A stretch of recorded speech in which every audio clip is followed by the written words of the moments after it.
Good news guys. Puno yung mga sakyan namin.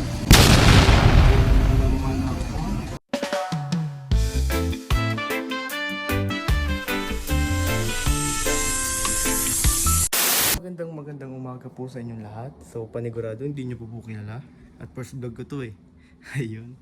So ako nga po pala si Nori Capranca. At ito ang aking first vlog. So balik na po tayo sa main topic. May jowa po kasi ako. At matagal na po kami hindi nagsasama. Sa kadahilan ng nasa bakasyon po ako. Ayun. So ayun po, uuwi na po ako. At hindi na po nakakabawi sa kanya. Dahil po nung June 2 po kasi mansari po namin yon. At nung June 5 birthday po niya. So wala po ako doon. So ang gagawin ko po, uuwi na po ako. Pero hindi po niya alam na uuwi ako. Gugulatin ko po siya ngayon. Pupunta ako doon. Kaya pinahit natin. Ito na po pala kami sa may tabing karsada. At nahintig ko na lang po yung kasama ko. Medyo ginabi na rin po kasi ako dito. So sobrang gabi na po. Inihintay ko na lang po at magagrab po kami. So super line po kami papunta na ron eh. Kaya tara.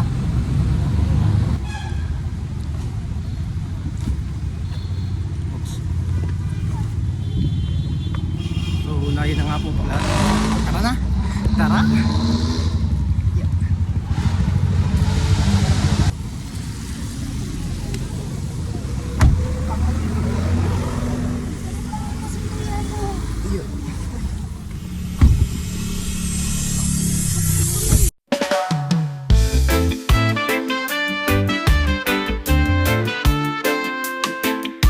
Dito na po kami. Bigat.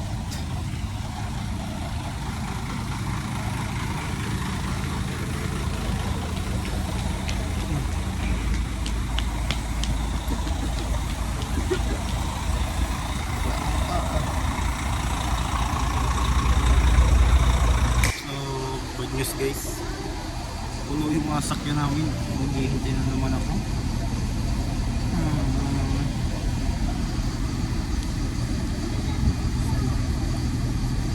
Mamaya pa ako dito, grabe.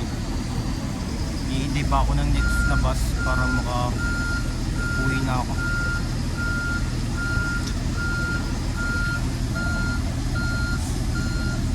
So 9:30 na po ng 9:30 na po ng gabi at ngayon lang po kami alis. Grabe.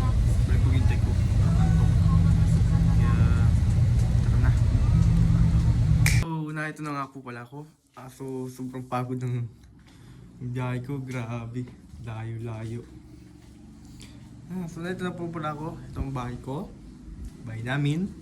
At nandito na po ako sa may Quezon Akasyahan. Ngayon ako. So kadadating ko lang pala at kunay, pupunta na din ako. Kaya ligo muna ako. Tapos na ako magligo. Bilis ko ano.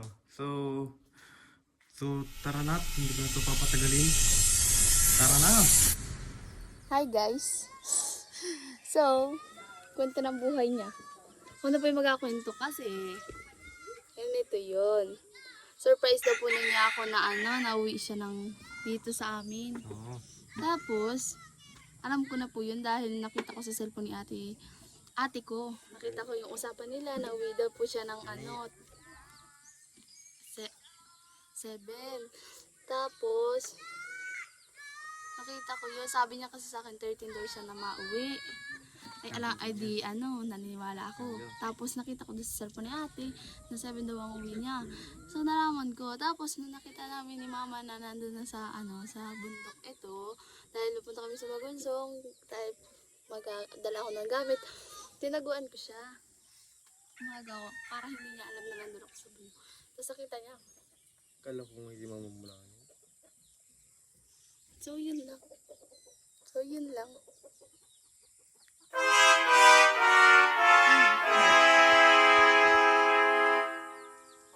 Mukha ng mga loko.